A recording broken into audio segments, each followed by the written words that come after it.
So mga ate at kuya, may nag-send sa akin ng picture.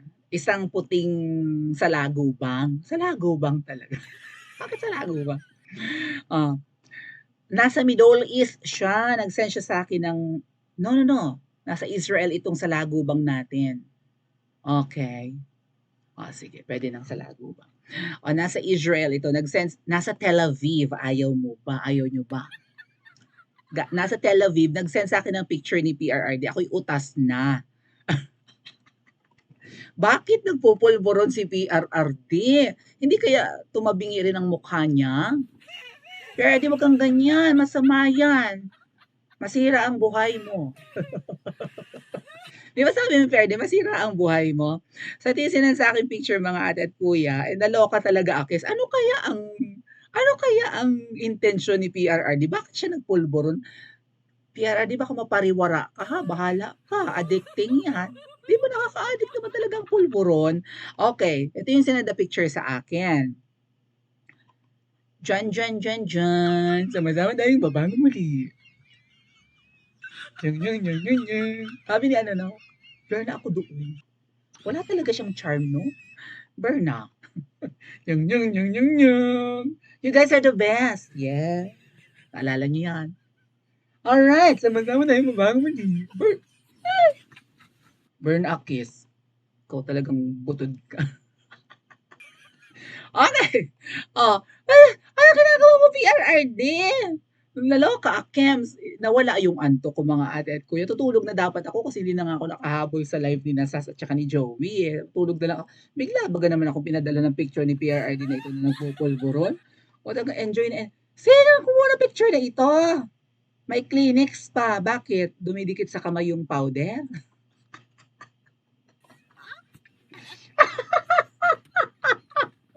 Hindi ko kinaya. Pati yung brand mga ate at kuya, kuha pa. May Goldilocks. Naku, mama.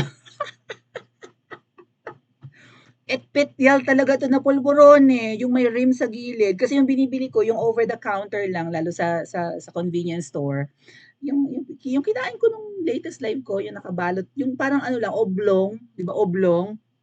Ito may yung may giring-giring eh, na parang hinulma sa palangganang maliit. Tama ba? May giring-giring sa gilid.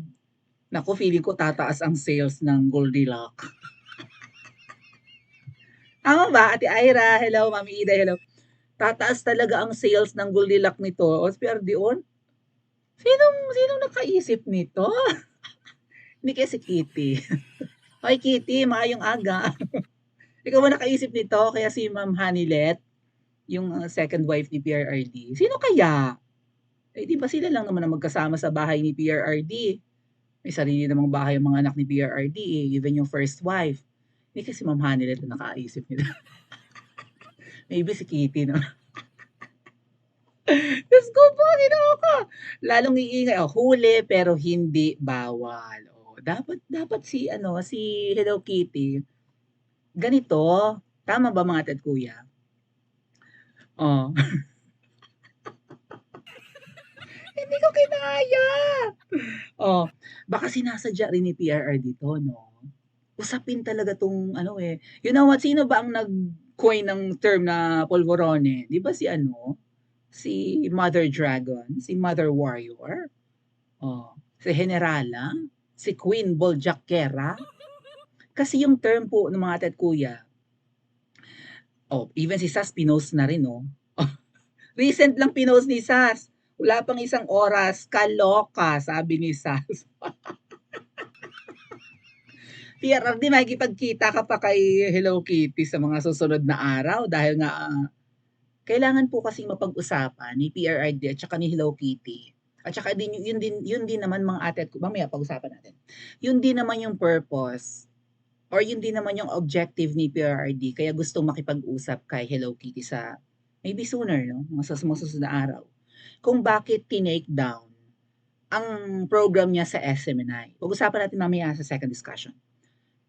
'Di ba? Hindi lang tinake down yung program nila or sinuspend, buong SMNI din sinuspend for I think for a month. At bakit sinuspinde, papaliwanag mamaya ng isang abogado ha, sa susunod na discussion. Kasi tinake down yun dahil parang napraning daw si Hello Kitty. na Pranelya na ang mga general nakikipag-usap daw yun, lalo yung mga retired, nakikipag-usap daw kay PRRD. Tsaka merong, di ba may ugong-ugong na si PRRD ang utak ng destabilization. Natataranta na yung mga men in uniform, pero may mga men in uniform na lihim daw na nakikipag-usap kay PRRD. Both retired at yung mga naka-duty pa or nasa service pa. Kaya dahil napraning si Hello Kitty, or maybe ang napraning, hindi lang si Hello Kitty, kundi si Queen Valentine. Kilala nyo na yon si... Oh, nakakaalibadbad yung kanyang... Alibadbad, anis. Oh. Na paranoid dahil may nakikipag-usap daw si PRRD, ang ginawa, pinapasok ang ICC. Diba iba yung pahayag dati ni Hello Kitty na wala na dapat pag-usapan pa, hindi na tayo miyembro niyan, tapos aba ngayon ipag-aaralan ulit ang pagsali. And then pinayagan ng ICC makapasok dito. Walang confirmation pero mukhang may nakapasok. I think si Queen Bojaquera meron siyang or maybe si Attorney Glenn Chong, may pangalan sila ng mga miyembro ng ICC na pumasok dito or delegation. Meron daw, 'di ba?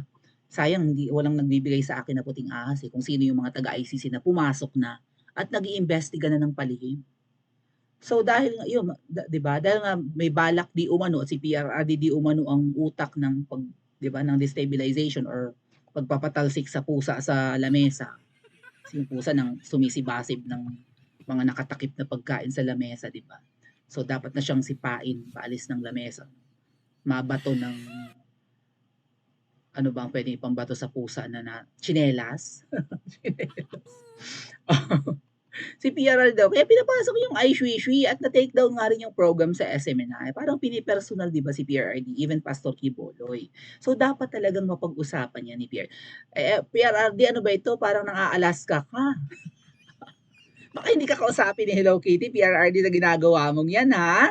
O, sino kaya? Naku, mababad trip nito si I think more than Hello Kitty, ang mababad trip nito ay si Queen Valentine. Kasi imposibleng hindi nagpupulvorone si Queen Valentine. Naku, talaga, dahil kong gustong sabihin. But anyway, preno-preno na lang. Kasi, kung totoo na, kita naman, di ba, bruxism, balik tayo sa bruxism. Ano ang ibig sabihin ng narinig natin to? In-explain to ni Attorney Nick. Ito yung isa sa mga symptoms ng todo-todo ka sa pinipig crunch or polvorone. Bruxism, condition na kung saan ginagrind natin yung ngipin natin up and down. Lalo yung mga incisors, nasa harap. And maybe yung nandito rin, yung mga pang bite natin or what. Ang tawag din sa dulo ito. Nalibutan ko na. Grind, gnash, or clench. Clench, parang napapaurong ba yun? Yun daw ang bruxism. Condition daw yan. If you have bruxism, you may unconsciously clench your teeth when you're awake. Clench or grind them during sleep. Naku, mahirap yun, natutulog. Narinig yung iba yung mga natutulog, di ba? Parang may mga nag-grind talaga pag natutulog. May mga bata na gano'n, may bruxism eh. Kahit hindi bata, right? Marinig mo parang nagkikiskisan yung mga ngipin nila. May pinsan akong ganyan, tinatampal namin pagka ganun kasi baka mamaya makagat din niya dila niya. May bruxism. Pero isa yan sa symptoms ng ng bebe powder. Ay kitang-kita naman natin ang ginagawa ng isa kapag may mga engagement na like mga di ba? Yung mga speeches. May mannerism yung isa, yung pusa, di ba? Na ganun.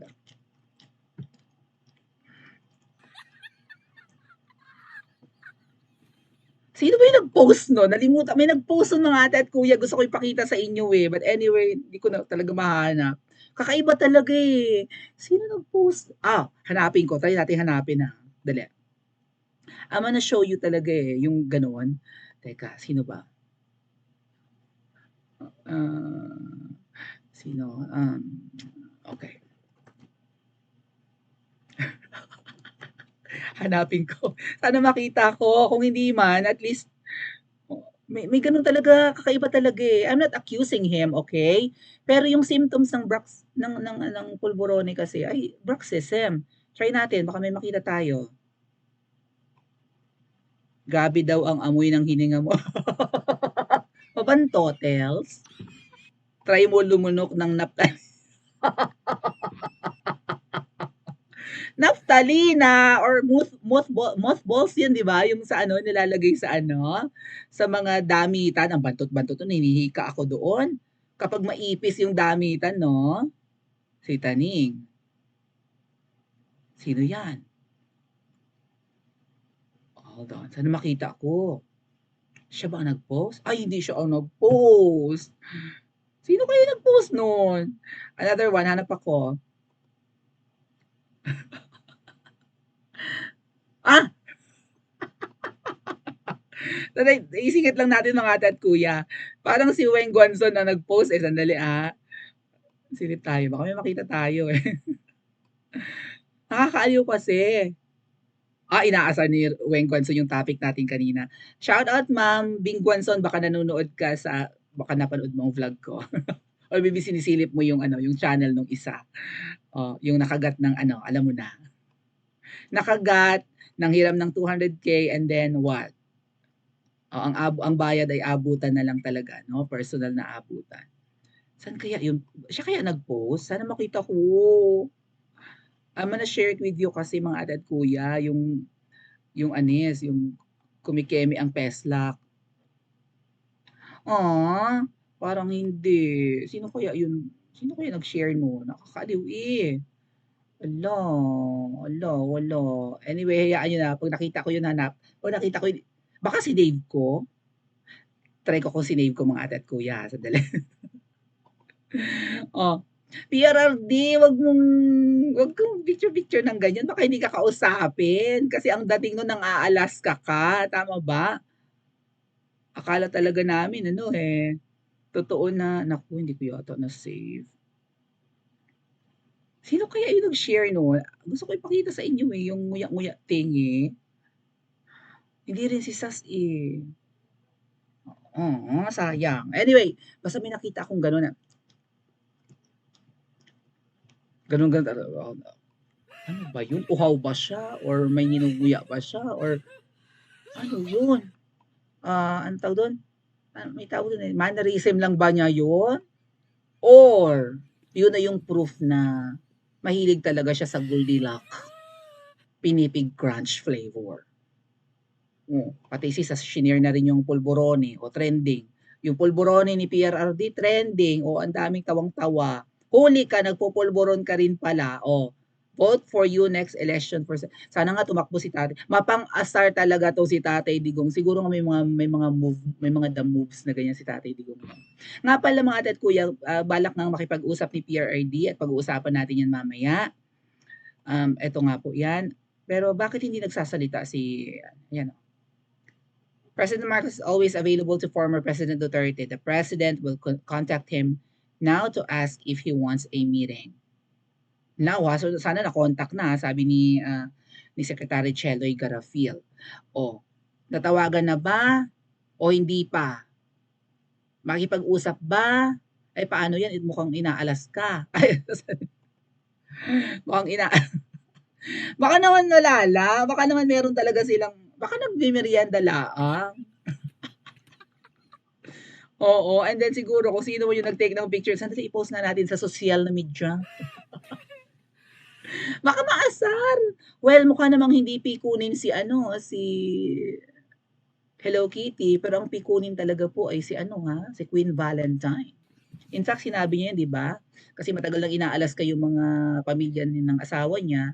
Sabi niya kung ako ang inaalas ka, hindi kasi dermatology yan mukhang makapal ang balat ni Hello Kitty. Pero sabi ni Butod, kung ako ang inaasar, naku mapipikon talaga ako. Sabi. Iba pa naman pag napikon niya, 'di ba? Katakot-takot. Gorgor kaya ang aabutin. Pero hindi wag ka magpulburo na. Sumahin sa kalusugan talaga. Tingnan mo yung isa, no? Meron na siyang braxis. ano ang opinion niyo mga ate at kuya sa pagkain ni PRRD ng pulburo? Nang-aasar ba siya or wala lang? Right? Nangaasar ba siya o nagkataon lang? Paki-comment nga po sa comment section at mag-like and subscribe din po kayo. Huwag niyong kalimutang pindutin yung bell icon na katabi ng subscribe button para everytime na nagla-live ako or mag-a-upload ng video ay ino-notify kayo ng YouTube.